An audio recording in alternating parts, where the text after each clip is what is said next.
Good evening दोस्तों, एक बार फिर से आपका इस्तकबाल है, स्वागत है, वेलकम है आपके अपने यूट्यूब चैनल एएमयू क्लास के कला टेस्ट सीरीज के महा मैराथन 50 प्रश्नों की सीरीज के रात बड़े 8 बजे के आज के इस वीडियो में। दोस्तों, आपको पता ही है कि पिछले 3 दिनों से मैं आपको कुछ ना कुछ बेहतरीन रिवीजन क्लास दे रहा हूँ। उसी सिलसिले को आगे बढ़ाते हुए आज फिर से मैंने रिवीजन क्लास के 50 प्रश्न लिए हैं, जो कि बहुत ही इम्पोर्टेंट है। ये भी 50 प्रश्न आपके और वेरी इम्पोर्टेंट हैं अपने आप में। तो मैं चाहूँगा कि आप इस टेस्ट को ईमानदारी पूर्वक अपना जो है निभाएं और आज की परफॉर्मेंस बिल्कुल कल की तरह बेस्ट दें। तो चलिए शुरुआत करते हैं आज के पहले प्रश्न की। प्रश्न का कहना है, पिकासो का जन्म हुआ था। कहाँ हुआ था पिकासो का जन्म? ये हमारा इस वीडियो का पहला प्रश्न है। ठीक है। मशहूर पाश्चात्य कलाकार पाब्लो पिकासो का जन्म फ्रांस में हुआ, इटली में हुआ, ग्रीस में हुआ या स्पेन में हुआ? कहाँ हुआ? पहला प्रश्न है आज के इस वीडियो का। सुपर सैटरडे मैराथन है आज का, सैटरडे है आज और बेहतरीन प्रश्न है। और पहले प्रश्न की शुरुआत जो है वो होती है आपके आंसर की, तो उसका सही आंसर होगा स्पेन। पिकासो का जन्म कहाँ हुआ था? स्पेन में। दूसरा प्रश्न देखिएगा, प्रश्न संख्या 2 कह रहा है, निम्न में से तंत्र कलाकार, एक तंत्र कलाकार के रूप में हम इनमें से किनको जानते हैं? ठीक है। मुकुल डेको, प्रभाकर वर्वे, जहांगीर साबावाला या तैयब मेहता? तो चलिए साथियों, कमेंट्स अपने जारी रखिएगा। आज के इस वीडियो का, आज के इस टेस्ट सीरीज का क्या है बेस्ट, ज़रा ये भी आज देखा जाए हमारे साथियों का। तंत्र कलाकार के रूप में इनमें से कौन से कलाकार को हम जानते हैं? ये हमारा दूसरा प्रश्न है। और दूसरे प्रश्न का सही जवाब जो होगा वो हो जाएगा प्रभाकर वर्वे। किसे जानते हैं? प्रभाकर वर्वे को। बढ़ते हैं तीसरे प्रश्न की तरफ, प्रश्न संख्या 3। चलिए थोड़ा छोटा कर लेते हैं क्योंकि आपका ये स्क्रीन पे पूरा नहीं आ रहा है, इसलिए तीसरा प्रश्न देखिएगा। कह रहा है, उस कलाकार का नाम बताइए जिसे कैलेंडर आर्ट, फर्नांड लेज़र और हेनरी रूसो की कृतियों से प्रेरणा मिली। इसमें से वह एक ऐसा कलाकार जिसे प्रेरणा मिली हेनरी रूसो और कैलेंडर आर्ट, फर्नांड लेज़र से। ठीक है। यह है हमारा तीसरा प्रश्न आज के सुपर टेस्ट मैराथन का। ठीक है। और इसके ऑप्शन हैं अमृता शेरगिल, एफएन सुजा, भूपेन खक्कर या फिर एसएच राजा। चलिए बताइए, हेनरी रूसो और कैलेंडर आर्ट, फर्नांड लेज़र से प्रेरणा लेने वाले इसमें से कौन से आधुनिक कलाकार थे? तो वो थे आपके भूपेन खक्कर साहब। कौन थे? भूपेन खक्कर। चौथे प्रश्न की तरफ बढ़ेंगे, प्रश्न संख्या 4 देखिएगा। प्रश्न का कहना है कि इनमें से काले और सफ़ेद रंग के साथ ज्यामितीय अमूर्त चित्रकारी करने वाले कलाकार कौन हैं? ज्यामितीय अमूर्त चित्रकारी काले और सफ़ेद रंग के साथ करने वाले कलाकार का नाम क्या नसरीन मोहम्मदी है, नीलिमा शेख, अनुपम सूद या मृणालिनी मुखर्जी? कौन है साथियों इनमें से? ये है हमारा आज का चौथा प्रश्न। डेली रात 8 बजे ये प्रश्न चलता है। डेली रात 8 बजे ये न्यूज़ इसलिए मैं दे देता हूँ कि जो भी न्यूज़ सब्सक्राइबर हैं उन्हें ये बात पता होनी चाहिए कि 8 बजे ये डेली क्लास चलती है, ताकि किसी को आप बताएं तो उसको ये अपनी इन्फॉर्मेशन दे सकें शेयर के साथ। तो साथियों चौथे प्रश्न का सही जवाब जो होगा वो हो जाएगा नसरीन मोहम्मदी। पांचवा प्रश्न देखिए क्या कह रहा है। प्रश्न संख्या 5 का कहना है मैट्रिक्स क्या है। मैट्रिक्स का मतलब क्या होता है। ठीक है, मैट्रिक्स का मतलब क्या होता है, या कह लीजिए मीनिंग क्या होता है, मायने क्या होता है, अर्थ भी कह सकते हैं, अर्थ क्या होता है, सभी एक ही बातें हैं। छापने वाली सतह, एम्बोस, प्लेट या रिलीफ। क्या होता है मैट्रिक्स का मतलब। तो मैट्रिक्स का मतलब होता है छापने वाली सतह। 6 नंबर प्रश्न को देखिएगा। प्रश्न संख्या 6 कह रहा है मृगनयनी का महल कहाँ है। मृगनयनी का महल, महल का नाम ही है मृगनयनी, बहुत ही खूबसूरत नाम है। मृगनयनी का महल इस समय कहाँ स्थित है। हैदराबाद में है, ग्वालियर में है, उत्तर प्रदेश में है या कोटा में है। ठीक है, तो आप देख रहे हैं महा मैराथन की टेस्ट सीरीज रिवीजन क्लास की जो पिछले 3 दिनों से चल रही है, आज चौथा दिन है। और उम्मीद करूंगा कि वीडियो को आप लाइक और शेयर ज़्यादा से ज़्यादा कर रहे होंगे। तो चलिए मृगनयनी के महल जो है वो कहाँ स्थित है, इसका उत्तर देखते हैं। तो सही जवाब होगा इसका ग्वालियर। ठीक है, 7 नंबर प्रश्न देखिए, इसे तो आपको पता ही होगा। ये 2.5 दिन का झोपड़ा। ये झोपड़ा 2.5 दिन का है क्योंकि इसको 2.5 दिन में ही बनाया गया था, इसलिए इसका नाम 2.5 दिन का झोपड़ा पड़ा। कहाँ है, अहमदाबाद, जोधपुर, अजमेर या उदयपुर।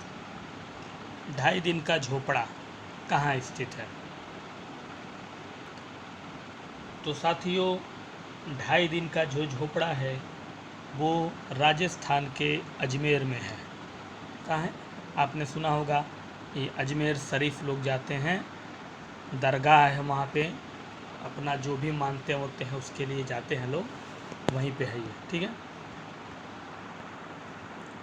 8वां प्रश्न देखिए। प्रश्न संख्या 8 कह रहा है भारतीय चित्रकला पद्धति। भारतीय चित्रकला पद्धति इस नाम की जो पुस्तक है उसको किसने लिखी थी। ठीक है, बहुत ही सुंदर प्रश्नों की सीरीज आज भी मैंने लिया है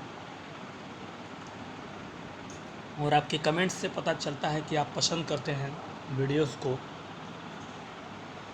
तो भारतीय चित्रकला पद्धति पूरे पुस्तक का नाम है ये। इस पुस्तक के राइटर डॉक्टर रामविलास शर्मा हैं, शैलेंद्र नाथ डे, आदेश श्रीवास्तव या अबुल फजल। तो स्वागत करते हैं हम अपने न्यू सब्सक्राइबर साथियों का, जो भी हमारे न्यू सब्सक्राइबर साथी जुड़ रहे हैं। सबसे पहले तो उनका वेलकम है एएमयू क्लास में, कि आपने हमारे चैनल पे भरोसा किया और जुड़ा। तो इस भरोसे पे एएमयू क्लास हमेशा खरा उतरेगा। ये पुराने बच्चे अच्छे से जानते हैं, आप देख लीजिएगा, पूछ लीजिएगा कमेंट्स में। भारतीय चित्रकला पद्धति नामक पुस्तक किसने लिखी थी, ये हमारा 8वां प्रश्न है, जिसका सही जवाब है शैलेंद्र नाथ डे ने। 9 नंबर प्रश्न को देखिए। प्रश्न संख्या 9 कह रहा है एक ऐसे संग्रहालय का नाम बताइए जिसमें कुषाण कालीन मूर्ति शिल्प का बृहद संकलन है। कुषाण काल के समय का जितना भी मूर्ति शिल्प है उसका बृहद संकलन मतलब बहुत ज़्यादा, बृहद मतलब बहुत काफ़ी मात्रा में। इसका मतलब ये हुआ बहुत काफ़ी मात्रा में, बृहद काफ़ी संग्रह है, ज़्यादा। ठीक है ना, बृहद का मतलब ये है। तो इसमें से एक संग्रहालय है जो वहाँ पे कुषाण काल की जो मूर्तियाँ थीं उसका पूरा संग्रह ही है मौजूद।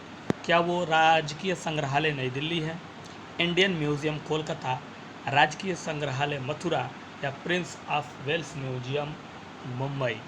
ठीक है, हमेशा कोशिश रही है कि आपको अपने प्रश्नों के जवाब को, पहले प्रश्नों को अच्छे से समझा सकूं, ये हमेशा मेरी कोशिश रही है, और मैं अपने उस कोशिश में कितना कामयाब होता हूँ ये हमारे सब्सक्राइबर ही बता सकते हैं कि मैं समझा पाता हूँ कि नहीं आपको। तो साथियों, 9 नंबर प्रश्न का जो कहना है, उस प्रश्न को बस तरीका घुमा दिया गया है पूछने का, और उसका सही जवाब जो है वो होगा राजकीय संग्रहालय मथुरा। कभी भी मथुरा घूमने जाइए तो जाइए, वहाँ पे कुषाणकालीन मूर्ति शिल्प का बहुत काफ़ी मात्रा में संकलन यानी संग्रह आपको मिलेगा। 10वें प्रश्न की बात करेंगे अब हम लोग। प्रश्न संख्या 10 कह रहा है, पकी हुई मिट्टी के ईंटों से बना सबसे पहला मंदिर। पकी हुई मिट्टी के ईंटों से प्रथम मंदिर जो बना है वो जल गांव में है, मालेगांव में है, भीतर गांव में है, या इनमें से कहीं भी नहीं है। मिट्टी को पकाकर जो ईंटें बनाई गई नहीं हैं, उसका पहला मंदिर जो साक्ष्य मिलता है या मिला है या है कह लीजिए, वो कहाँ है इस ऑप्शन के अनुसार मौजूद। तो इस ऑप्शन के अनुसार वो मौजूद है आपका भीतर गांव में। कहाँ पे? भीतर गांव में। 11 नंबर प्रश्न देखिए, प्रश्न संख्या 11। चित्रसूत्र का सर्वप्रथम अंग्रेजी भाषा में अनुवाद किया। चित्रसूत्र ग्रंथ का सबसे पहले इंग्लिश वर्जन अंग्रेजी भाषा में ट्रांसलेट किया टर्नर ने, स्टेला क्रेमेरिस ने, नोल्डे ने या क्रिस्टो ने। तो जो भी हमारे रेगुलर सब्सक्राइबर अभी तक मतलब भर्ती नहीं आई थी तब से अगर हमारे वीडियो को देख रहे हैं, उनको बहुत अच्छे से पता होगा कि ये प्रश्न जब मैंने पढ़ाया था तो एक प्रश्न इसमें से और भी मैंने आपको दिया था, जिसके बारे में बहुत लोगों का कमेंट था, सर हमने इसको देखा पढ़ा ही नहीं था। और वो राजस्थान की जो बुक आती है कला की, उसमें जो है वो क्वेश्चन पुटअप था। चित्रसूत्र का प्रथम अंग्रेजी भाषा में अनुवाद इसमें से किसने किया था, ये पहले हमारा प्रश्न है, फिर उसका जिक्र करेंगे। तो स्टेला क्रेमेरिस ने किया था। लेकिन अगर हम आपसे पूछें कि इसी चित्रसूत्र का हिंदी भाषा में अनुवाद किसने किया था, तब आपका कमेंट्स क्या होगा ये ज़रूर बताइएगा। जो हमारे रेगुलर सब्सक्राइबर हैं उनको अगर याद होगा तो मैंने किसी वीडियो में उनको पढ़ाया है कि चित्रसूत्र का हिंदी भाषा में अनुवाद किसने किया था। कमेंट्स ज़रूर बताइएगा, ठीक है। 12 नंबर प्रश्न देखिए, विष्णु धर्मोत्तर पुराण किससे संबंधित है। जो ग्रंथ विष्णु धर्मोत्तर पुराण है वो संबंध रखता है चित्रकला से, नाटक से, मूर्तिकला से, या चित्रकला मूर्तिकला दोनों चीज़ों से। तो चलिए फटाफट ड्रॉप करते रहिए प्रश्नों के उत्तरों को। सुपर मैराथन सीरीज के 50 प्रश्नों की सीरीज आपको डेली दी जाती है, और इस डेली क्लास में जो 50 प्रश्न आपके मिल रहे हैं, आप अंदाज़ा लगाइए कि आपको एक महीने में कितने प्रश्न मिल रहे हैं। अब इतने प्रश्नों के बाद भी अगर रेगुलर आप बने हुए हैं और पूरे वीडियो को फेस कर रहे हैं, तो मुझे नहीं लगता कि कंपटीशन में आपको दिक्कत ज़्यादा होने वाली है। ये तो मेरा मानना है। बाकी आप खुद ही जानते हैं अपने दिल से कि आप पढ़ते हैं कि नहीं पूरे वीडियो को।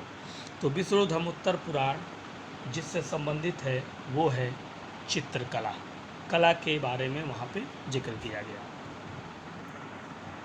13 नंबर प्रश्न देखिएगा, एनिमेशन को सजीव बनाने के लिए, एनिमेशन को सजीव यानी जिंदा, यानी एकदम लगे कि जिंदा है, उसको बनाने के लिए कितने प्रति सेकंड रिकॉर्ड किए जाते हैं।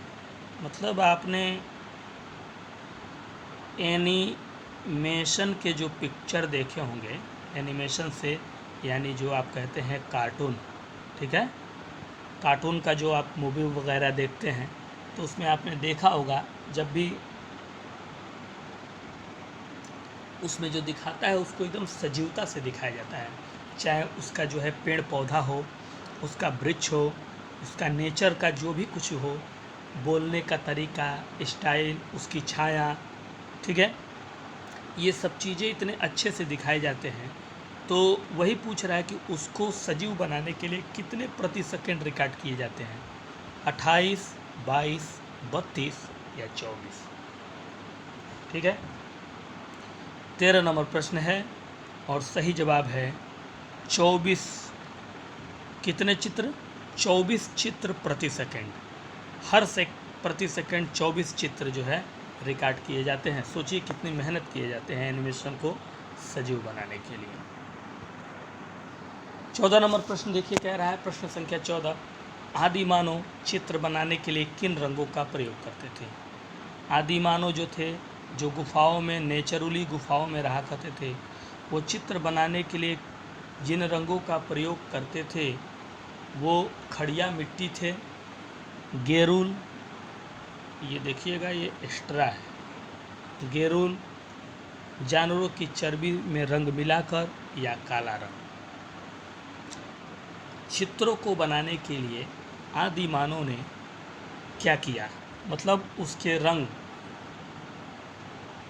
उसकी चित्रकारी काफ़ी समय तक टिकी रहे और टिकी रही, काफ़ी समय तक टिकी रही, तभी तो आज हम और आप इसके बारे में आज हम जानते हैं।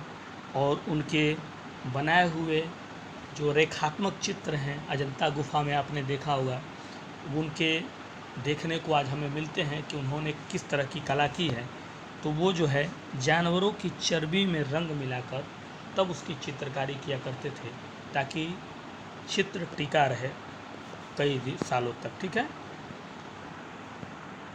15 नंबर प्रश्न कह रहा है, किस कलाकार पर घनवात का प्रभाव नहीं दिखाई देता है या नहीं था, कह लीजिए। घनवात का, क्यूबिज्म का किस कलाकार पर प्रभाव नहीं दिखाई देता? राम कुमार का, एम.एफ. हुसैन, जहांगीर साबावाला या श्रीनिवासल। ठीक है। तो चलिए साथियों, सुपर मैराथन चल रहा है आपका और सुपर मैराथन में आप 15वें प्रश्न पे हैं। टेस्ट सीरीज ये पिछले 4 दिनों से चल रही है जिसमें 50 प्रश्न होते हैं और आपको 50 में से कितने सही हैं ये आपको फाइनल सबमिट के समय क्लियर करना होता है। तो 15वें प्रश्न का जो कहना है घनवात का प्रभाव नहीं दिखाई देता है, वो नहीं दिखाई देता है श्रीनिवासल पे। 16 नंबर प्रश्न देखिएगा, प्रश्न संख्या 16 क्या कह रहा है? प्रश्न का कहना है मानसोल्लास, मानसोल्लास ये है, इसके लेखक कौन हैं? भवभूति, सोमेश्वर, यशोधर पंडित या कालिदास। मानसोल्लास जो ग्रंथ है उसके राइटर, उसके लेखक कौन हैं? 16 नंबर प्रश्न। ठीक है। तो प्रश्न का सही जवाब क्या होगा? सही जवाब हो जाएगा सोमेश्वर ने लिखा इसको। प्रश्न संख्या 17 पे चलेंगे। पाल शैली के चित्र किस धरातल पर बनाए गए? जो पाल शैली है उनके जो चित्र है वो कौन से धरातल पे, कौन से बैकग्राउंड यानी सरफेस एरिया उसका क्या इस्तेमाल किया गया? ताड़पत्र और कपड़ा, दीवार, शिलाखंड या इनमें से कोई नहीं। टीजीटी पीजीटी महामैराथन सीरीज में आप देख रहे हैं कला के टेस्ट से संबंधित प्रश्नों का संग्रह, जिसके 17वें प्रश्न पे आप हैं। प्लेलिस्ट में कई 100 वीडियो पड़े हुए हैं जहां आप जाके रिपीटेड देख सकते हैं। तो चलिए, कोई भी सवाल, कोई भी प्रॉब्लम, किसी भी तरह का डाउट हो बेहिचक कमेंट्स करिए। टेलीग्राम पे भी मेरे व्हाट्सएप ग्रुप पे भी और मेरे यूट्यूब कमेंट्स इनबॉक्स में भी आपको उसका जवाब मिलेगा। पाल शैली के चित्र किस धरातल पर बनाए गए, यह है हमारा 17 नंबर सवाल और इसका सही जवाब है ताड़पत्र और कपड़े पर। 18 नंबर प्रश्न की तरफ चलते हैं। इसको थोड़ा छोटा कर लेते हैं ताकि पूरा दिखाई दे हमारा विकल्प। चलिए, दिख रहा होगा आपको। 18वें प्रश्न का कहना है, ललित कला अकादमी प्रत्येक तीसरे वर्ष, मतलब ललित कला अकादमी कहाँ है? नई दिल्ली में। तो ललित कला अकादमी जो नई दिल्ली में है वो प्रत्येक तीसरे वर्ष यानी हर साल के तीसरे वर्ष में भारत के संबंध में एक राष्ट्रीय प्रदर्शनी का आयोजन करती है। उस प्रदर्शनी को हम क्या कहते हैं? यानी दिल्ली की ललित कला अकादमी हर तीसरे वर्ष भारत के संबंध में यानी भारत संबंधित एक राष्ट्रीय प्रदर्शनी आयोजित करती है। उसे हम भारत दर्शन कहते हैं, वर्तमान भारत कहते हैं, त्रिवार्षिक भारत कहते हैं या भारत अवलोकन कहते हैं। ठीक है, चलिए, बहुत शानदार प्रश्न है, वेरी इम्पोर्टेंट प्रश्न। इसको रखिएगा अपने जहन में, एकदम बैठा के दिमाग में रखिएगा साथियों। इस प्रश्न को लाजवाब प्रश्नों की सीरीज में इसे भी रखिएगा। ये 18 नंबर प्रश्न है और इसका सही जवाब है त्रिवार्षिक भारत उसको कहते हैं। हर तीसरे वर्ष पे करती है इसलिए त्रिवार्षिक भारत कहते हैं। अब जो क्वेश्चन ऊपर पूछा गया है उसमें भी कई सारे प्रश्न आपको बनते हैं कि ललित कला का अगर मान लीजिए आपसे पूछ ले प्रत्येक तीसरे वर्ष भारत के संबंध में एक राष्ट्रीय प्रदर्शनी किसके द्वारा आयोजित की जाती है, तब आप आंसर दे सकते हैं ललित कला अकादमी। ये भी प्रश्न बन सकता है। ठीक है, तो चलिए आगे बढ़ते हैं। 19 नंबर प्रश्न को देखते हैं। प्रश्न संख्या 19 क्या कह रहा है? बौद्ध काल की प्राचीन चित्र कहाँ मिलते हैं? बौद्ध काल के जो सबसे प्राचीन चित्र हैं यानी सबसे जो पुराना, काफ़ी ओल्ड जो चित्र मिलते हैं वो भीमबेटका और होशंगाबाद में मिलते हैं, अजंता और बाघ की गुफा में मिलते हैं, एलिफेंटा और बृहदेश्वर के मंदिरों में, या इनमें से कोई नहीं। ये प्रश्न है 19 नंबर। धीरे धीरे आप 19वें प्रश्न पे हैं 50 प्रश्नों की मैराथन में। बौद्ध कला का सबसे प्राचीन चित्र इनमें से कौन सी गुफाओं में मिलता है?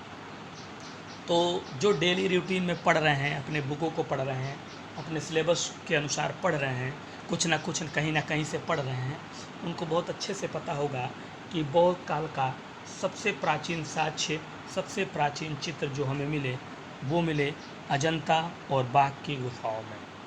ठीक है, 20वें प्रश्न को देखिएगा। प्रश्न संख्या 20 कह रहा है, जोगीमारा की गुफा में दूसरे पैनल में किसका चित्रण किया गया? यानी जोगीमारा की जो गुफा है उसका जो दूसरा पैनल है उसमें चित्रण किया गया है किसका? उड़ते हुए पक्षियों का, घूमते हुए पशुओं का, वृक्ष के नीचे बैठी आकृतियों का, या इनमें से कोई नहीं। तो चलिए साथियों, ड्रॉप करते जाइए, फटाफट ज़रा आंसर देते जाइए। तो न्यू सब्सक्राइबर जो हमारे जुड़ रहे हैं, अगर उनके पास कोई सवाल हो, कोई डाउट हो, तो बेहिचक अपने सवाल को पुटअप करिए कमेंट्स बॉक्स में। लेकिन तैयारी को कभी ब्रेक मत करिएगा, वीडियो को आधा अधूरा मत देखिएगा, पूरा देखिएगा। अगर आप आधा अधूरा में रह जाएंगे तो आप अपने प्रश्नों के आंसर को में आधा अधूरा ही रह जाएंगे, इसलिए वीडियो को पूरा देखा करिए। तो जोगीमारा गुफा का जो दूसरा पैनल है उसमें जो चित्रण किया गया इस ऑप्शन के अनुसार वो था वृक्ष के नीचे बैठी आकृति का। ठीक है, 21 नंबर प्रश्न पे चलिए, बहुत आराम से और धीरे धीरे ले चलना है आपको। मिट्टी के बर्तन का आविष्कार किया गया, निजात किया गया, तैयार किया गया, बनाया गया मिट्टी के बर्तनों का कौन से काल में? पूरा पाषाण काल की देन है आविष्कार मिट्टी के बर्तनों का, नवपाषाण काल, सिंधु सभ्यता की देन है, या इनमें से कोई नहीं। हाँ, वही मिट्टी के बर्तन जो आज कुम्हार जो है बनाते हैं, बट्टे वगैरह जो बनाते हैं, हम लोग देखते हैं, आप लोग चाय वगैरह पीते हैं। अब तो आजकल प्लास्टिक और वो आ गया है, जबकि उसमें नहीं पीना चाहिए। चाय को बट्टे में ही पीना चाहिए। चाय को बट्टे में पीने का मज़ा ही कुछ और होता है, और उससे जो है हमारे संस्कृत की खूबसूरती का एहसास होता है। जब आप चाय को बट्टे में पिएंगे या फिर किसी भी जो है इस्तेमाल करेंगे मिट्टी के बर्तनों का किसी चीज़ के लिए, तो उससे हमारे मिट्टी के खुशबू के संस्कृत का एहसास होता है। और मैं जब भी पीता हूँ चाय बट्टे में ही पीता हूँ, चाहे वो किसी भी जो है रेट पे मिलता हो, और वो सही भी रहता है। ठीक है, तो साथियों हमारा 21वां प्रश्न जो कह रहा है उसका सही जवाब है नवपाषाण काल में। ठीक है, आगे बढ़ेंगे। 22 नंबर प्रश्न का जिक्र करेंगे। पाल स्कूल पेंटिंग में धार्मिक चित्र किसके जीवन पर आधारित है? जो पाल स्कूल पेंटिंग है उसमें जो धार्मिक चित्र हैं वो किसके जीवन पर बनाए गए हैं? राधा के, कृष्ण के, बलराम के या देवी के? ठीक है, पाल स्कूल ऑफ पेंटिंग में जो धार्मिक चित्र बने, धर्म से संबंधित जो चित्र बने, वो इसमें से किस भगवान के जीवन पे बने, किस भगवान को विषय लिया गया पाल स्कूल पेंटिंग में धार्मिक चित्र बनाने के लिए? ये कहने का मतलब इसके है। देखिए, ये प्रश्न ऐसे भी पूछ सकता था कि पाल स्कूल पेंटिंग में किस भगवान को विषय वस्तु लेकर धार्मिक चित्र बनाया गया, ये भी पूछ सकता था। ठीक है, पूछने का अपना वो तरीका एग्जामिनर का कुछ अलग हट के होता है। तो 22वें प्रश्न का जो जवाब है वो हो जाएगा कृष्ण के जीवन को लेकर बनाया गया। ठीक है, यानी उनकी जीवन में जिस तरह की घटनाएं हुई हैं, कृष्ण लीला जो कह लीजिए, उसको देखते हुए बनाया गया है। 23 नंबर प्रश्न कह रहा है प्राग ऐतिहासिक शिला चित्रों का विषय क्या है? प्राग ऐतिहासिक शिला चित्रों का जो विषय था वो क्या था? आखेट, पशु पक्षी, युद्ध या ये सभी?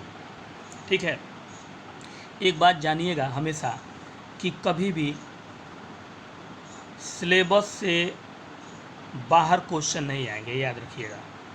जो आपका कला का सिलेबस है साथियों, उसी से ही वो प्रश्न उठाएगा, और उसी में ही पाश्चात्य चूँकि नहीं है आपकी कला में, तो पिछली बार 12 क्वेश्चन पूछे थे, तो ये मान के चलिएगा कि 15 क्वेश्चन हम मान के चलते हैं कि हमारा पाश्चात्य का शामिल करेगा, ये हम मान के चलते हैं, और उसको पढ़ना है हमको। ठीक है, 15 को छांटने के बाद जो भी है इसी सिलेबस के इसी क्वेश्चन में आपसे पूछेगा वो, और उसी किताबों में वो सब चीज़ें मौजूद होती हैं। बस आप जो है ध्यानपूर्वक अपने चीज़ों को देखिए और पढ़िए।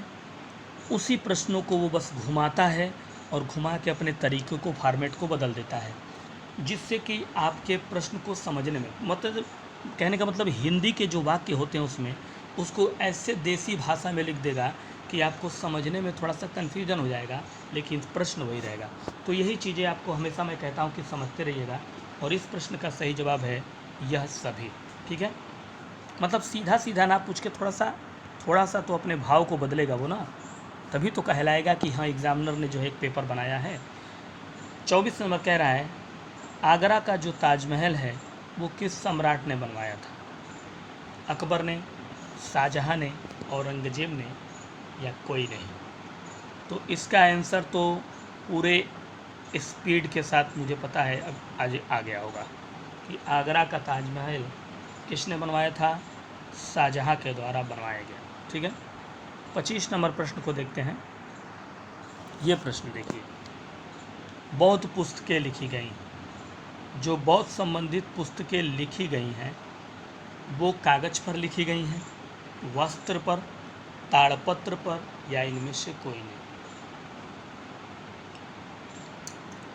बौद्ध पुस्तकें किस पे लिखी गई हैं? ये है 25वां प्रश्न। तो 50 प्रश्नों की महामैराथन में आप 25 प्रश्नों को कंप्लीट कर चुके हैं।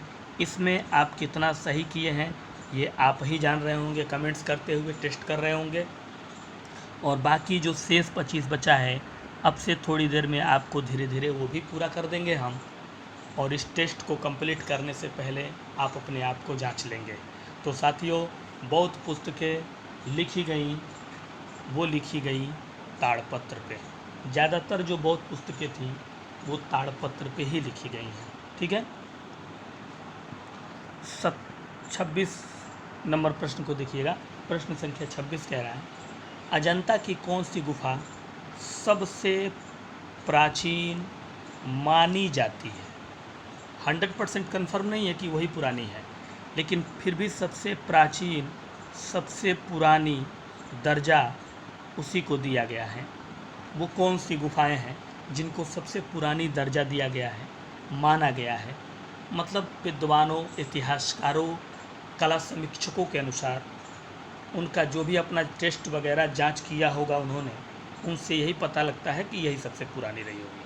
तो वो 16वीं थी, 17वीं थी, 8वीं, 12वीं या 13वीं, 9वीं या 10वीं, सबसे पुरानी दर्जा के रूप में माना गया अजंता की कौन सी गुफा को? ठीक है, ये है आपका 26 नंबर प्रश्न। और आप महामैराथन के काफ़ी अच्छे खासे प्रश्नों के करीब हैं, और इस प्रश्न का सही जवाब होगा 9 और 10 नंबर की जो गुफा है उसी को सबसे पुरानी, सबसे प्राचीन, सबसे ओल्ड दर्जा दिया गया अजंता की। ठीक है, 27वें प्रश्न को देखिए क्या कह रहा है। प्रश्न संख्या 27 क्या कहना है, फ्रेस्को चित्रण है। फ्रेस्को इस्तेमाल किया गया अजंता गुफाओं में फ्रेस्को तकनीक का और मिश्रित भी शब्द उसमें इस्तेमाल किया गया है। अजंता में इस्तेमाल किया गया फ्रेस्को और मिश्रित तकनीक का। तो वो चित्रण है क्या? असल मायने में भित्ति चित्रण का विधा है वो, यानी भित्ति चित्रण की विद्या कहते हैं फ्रेस्को तकनीक को। व्यक्ति चित्रण की विद्या को कहते हैं, जेनर चित्रण की विद्या को कहते हैं, या किसी को नहीं। तो मैंने आपको यहाँ हिंट दिया है, अजंता गुफा में भित्ति चित्रण ही आपको देखने को मिलते हैं, और फ्रेस्को को भित्ति चित्रण की ही विद्या कहते भी हैं। ठीक है, 29 नंबर प्रश्न है, अब्दुल रहमान जुगताई की रचनाओं में क्या प्रधानता है? जुगताई साहब की रचनाओं में प्रधानता है। अब्दुल रहमान जुगताई, AR जुगताई की रचनाओं में प्रधानता कलात्मकता का है, अलंकारिकता का है, भाव प्रधान है, या इनमें से कोई नहीं? किस तरह की प्रधानता रही है उनकी रचनाओं में, उनकी कला में, उनकी चित्रकारी में, है ना? ये हमारा प्रश्न है। तो साथियों, लाइक कर रहे हैं कि नहीं ज़रूर बताइएगा, और शेयर कर रहे हैं कि नहीं बताइएगा। और जो इस चैनल पे पहली मर्तबा आ रहे हैं, पहली बार हमारे वीडियो को फेस कर रहे हैं, उनसे बस यही कहूँगा कि वो सब्सक्राइब करके घंटी का निशान ज़रूर दबा लेंगे, तभी जाके आपको नोटिफिकेशन मिलेगा। ठीक है, और जब मिलेगा तो आपको ऑटोमेटिक जो है आपके सामने आ जाएगा और आप देख लेंगे, ढूंढना नहीं पड़ेगा आपको। तो इस प्रश्न का सही जवाब होगा 28 का अलंकारिता। अब्दुल रहमान जुगताई की रचनाओं की प्रधानता अलंकारिता रही। 29 नंबर प्रश्न कह रहा है, एलोरा में कौन सा मंदिर एलोरा की जान है? एलोरा की जान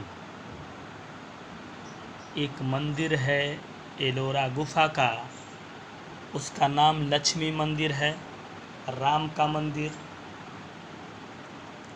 कैलाश का मंदिर, विष्णु का मंदिर। तो चलिए बताइए, और आज की टेस्ट सीरीज को आजमाइए, आजमा लीजिए अपने टेस्ट के सीरीज़ों को अपने एग्ज़ाम से पहले, कि क्या होगा आपका अपना परफॉर्मेंस जब आप एग्ज़ाम में बैठेंगे। साथियों, वहाँ घबराना नहीं है, एकदम रिलैक्स माइंड होके आपको अपने पेपर को देना है। एंजॉय करके पढ़ना भी चाहिए और एंजॉय करके पेपर भी देना चाहिए। टेंशन लेंगे हर चीज़ों को भूल जाएंगे। एंजॉय करिए, ठीक है। तो 29 नंबर प्रश्न का सही जवाब है कैलाश का मंदिर, ठीक है। जिसने एंजॉय करके पढ़ाई किया वो ज़िंदगी में हमेशा सक्सेस रहा, क्योंकि उस तरह से दिमाग टेंशन नहीं रहता है। खेलिए, कूदिए, खाइए, पढ़िए, लिखिए, हंसी मजाक सब कुछ करिए ज़िंदगी में, पढ़ाई के साथ करिए। बस कब पढ़ाई से कंप्रोमाइज़ मत करिए उसका, ठीक है, वो अपनी जगह, ये अपनी जगह, एंजॉय करके उसी को कहते हैं। तो अपभ्रंश शैली का मुख्य विषय क्या रहा? अपभ्रंश शैली का जो मुख्य विषय रहा वो इस्लाम और सिख धर्म, बौद्ध और ब्राह्मण धर्म, बौद्ध धर्म, या फिर इनमें से कोई नहीं। अपभ्रंश शैली का जो मुख्य विषय था उनके कला के क्षेत्र का, वो क्या था? इस्लाम और सिख धर्म, बौद्ध और ब्राह्मण धर्म, बौद्ध धर्म, या इनमें से कोई नहीं। तो चलिए, उम्मीद करता हूँ कि कमेंट्स आपके जारी होंगे, आपने जारी रखा होगा अपने कमेंट्स को। तो 30 नंबर प्रश्न है इस समय आपके पास, बचे हैं 20 और प्रश्न, लेकिन उस 20 प्रश्न में भी अच्छे अच्छे प्रश्न आपको मिलेंगे। पहले हम इसकी बात करेंगे, तो इसका सही जवाब होगा बौद्ध धर्म। बौद्ध धर्म जो है मुख्य विषय रहा अपभ्रंश शैली का, लेकिन बौद्ध धर्म के अलावा एक और भी विषय रहा उसके शैली का, वो कौन सा रहा ये आप कमेंट्स करिएगा। मैंने इस विकल्प से जानबूझ के उसको निकाल दिया है, ठीक है, तो वो आप बताइएगा। 31 नंबर प्रश्न का कहना है, भारत में लिथोग्राफी का परिचय किसने दिया? लिथोग्राफी का परिचय देने वाले आधुनिक कलाकार इसमें से किसे कहा गया? राजा रवि वर्मा को, रविंद्रनाथ टैगोर को, Percy Brown, A B. Havell. Lithography का परिचय भारत में किसके द्वारा दिया गया? ये है 31 नंबर प्रश्न, और इसका सही जवाब है राजा रवि वर्मा।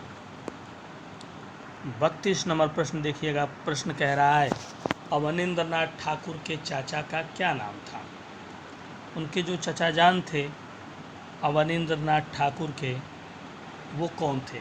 गगनेंद्रनाथ थे, रविंद्रनाथ थे, नंदलाल बसु, या समरेंद्रनाथ? ठीक है, बंगाल शैली के कलाकार अवनींद्रनाथ। बंगाल शैली को आप ठाकुर शैली भी कहते हैं, याद रखिएगा, ठाकुर शैली। कभी कभी अगर इस प्रश्न का जिक्र हो सकता है कहीं कर दे भाई, अगर कहीं कर दिया तो कहेंगे सर ने नहीं बताया था, इसलिए बता देता हूँ, ठाकुर शैली भी कहते हैं, क्योंकि ठाकुरों का ही उस समय सभी टैगोर ठाकुर वहाँ जुड़े हुए थे बंगाल शैली से, चाचा भतीजा से लेके सब लोग, इसलिए उसे ठाकुर शैली भी कहा गया। तो उनके चाचा का नाम क्या था? तो उनके चाचा का नाम था रविंद्रनाथ टैगोर। 33 नंबर प्रश्न, ये तो आप जानते हैं, ये तो बहुत बार रिपीट हुआ होगा, कामसूत्र का टीका। अच्छा, टीका का मतलब क्या होता है? ये आप लोग कमेंट्स बॉक्स में ज़रा बताइए। तो आप हमेशा पढ़ते हैं कि कामसूत्र का टीका किसने दी। टीका का मतलब क्या होता है? एकदम देसी लैंग्वेज में आपको बताना है कि आखिर टीका का मतलब क्या होता है। कामसूत्र का टीका किसने किया, ये हमारा प्रश्न है, और इसका जवाब है यशोधर पंडित ने। लेकिन टीका का मतलब क्या होता है, ये आप ज़रा अपने देसी मतलब, जिससे कि समझ सके एक दूसरे से आप लोग, ये बताइएगा आप लोग कमेंट्स में, ठीक है। 34 नंबर प्रश्न देखिए, कौन सी कला धर्म से संबंधित नहीं है? नहीं है धर्म से रिलेशन रखने वाली एक कला, उस कला का नाम क्या अपभ्रंश है, मुगल, राजपूत, या कंपनी?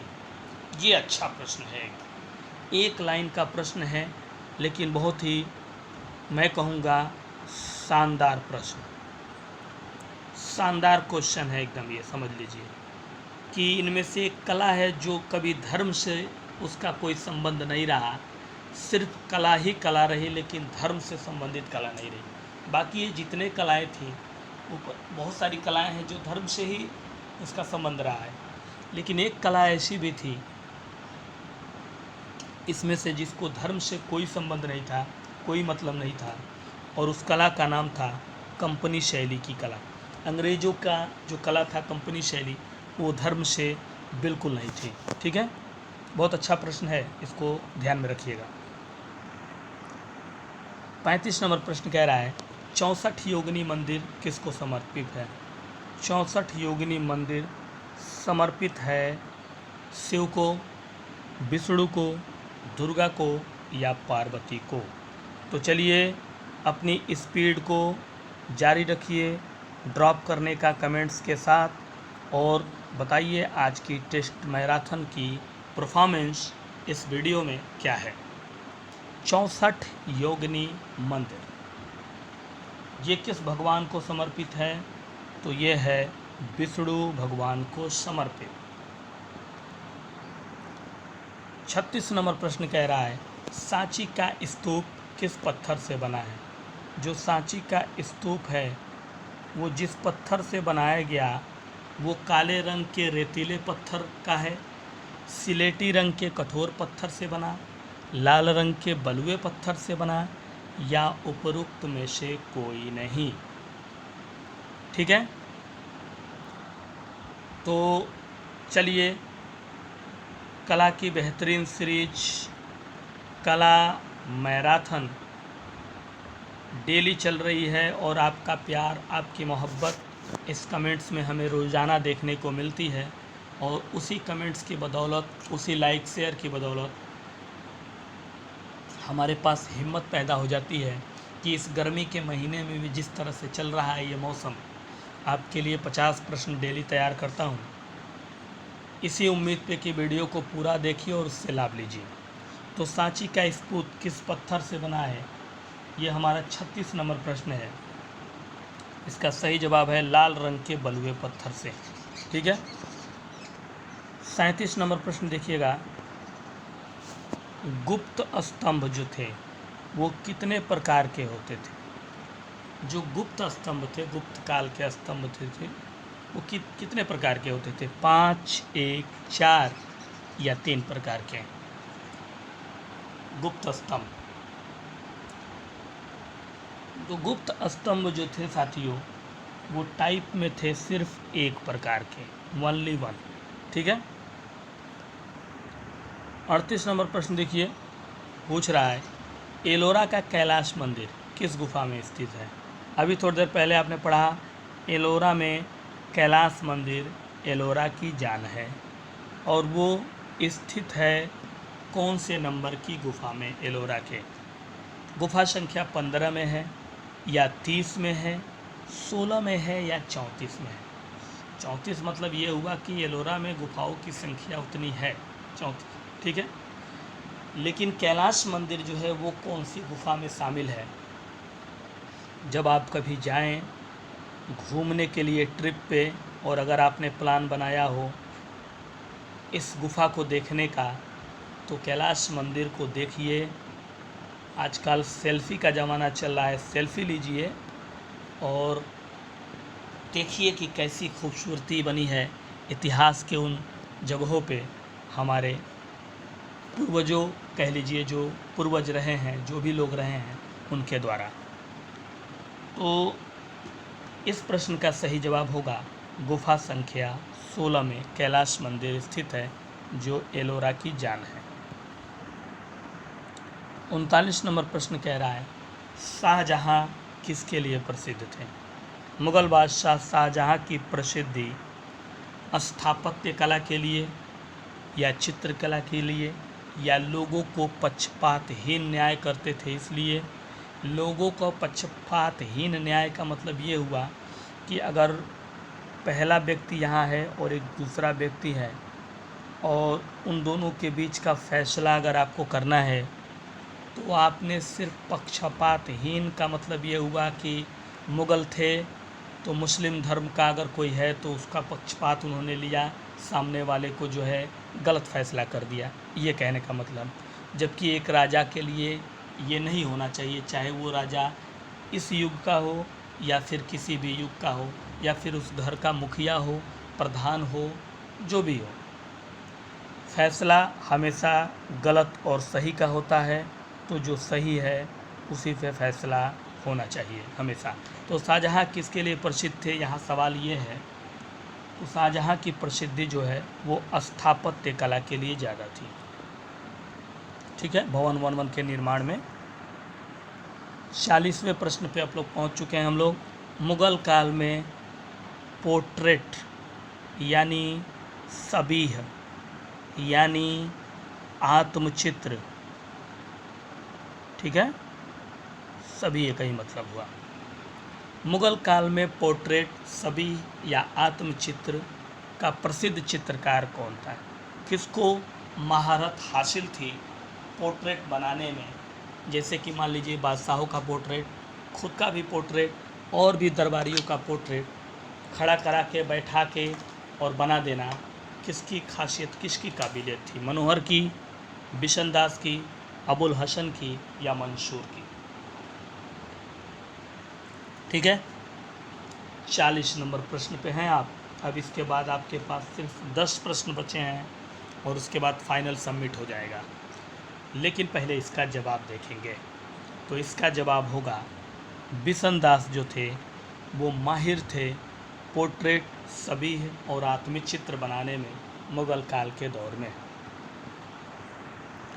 अब हम लोग 41वें प्रश्न पे हैं और प्रश्न क्या कहना है?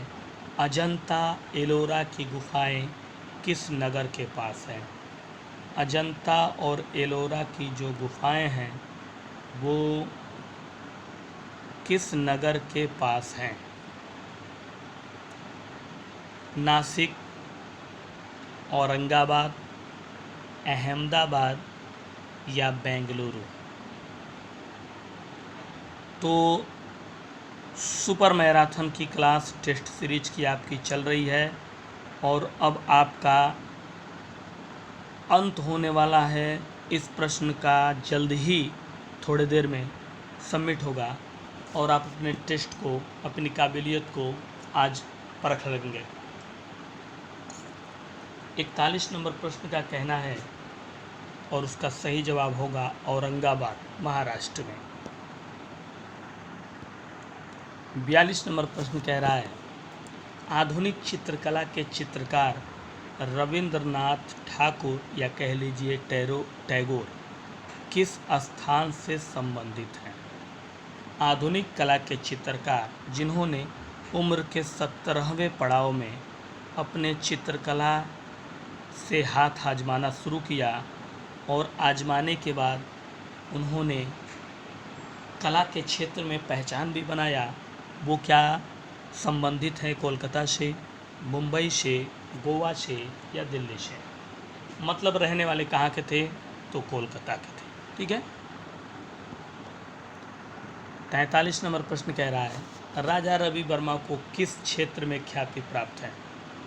राजा रवि वर्मा को ख्याति प्राप्त है नृत्य के क्षेत्र में, इतिहास, चित्रकला या संगीत के क्षेत्र में? तो चलिए, ये है हमारा मोबाइल नंबर जिस पे आप अपने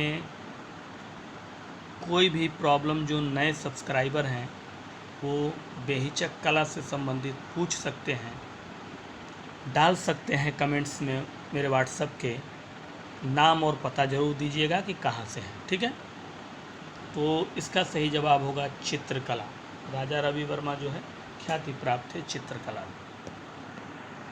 44 नंबर प्रश्न कह रहा है, निम्न में से कौन सा चित्रकार अकबर कालीन नहीं है अकबर के समय के चित्रकार के रूप में? यानी अकबर के समय में इसमें से कौन सा चित्रकार उनके दरबार में मौजूद नहीं था? दसवंत, अबुल हसन, बशावन या ख्वाजा अब्दुल समद सिराजी? ठीक है। तो मुग़ल बादशाह अकबर के शासनकाल में उनके दरबार में चित्रकार के रूप में कौन इसमें से मौजूद नहीं था, याद रखिएगा। ठीक है। यह है आपका 44 नंबर प्रश्न और प्रश्न का सही जवाब है अबुल हसन। कौन नहीं थे? अबुल हसन। 45 नंबर प्रश्न कह रहा है, महाबलीपुरम में रथ मंदिरों का संबंध निम्न में से किससे है?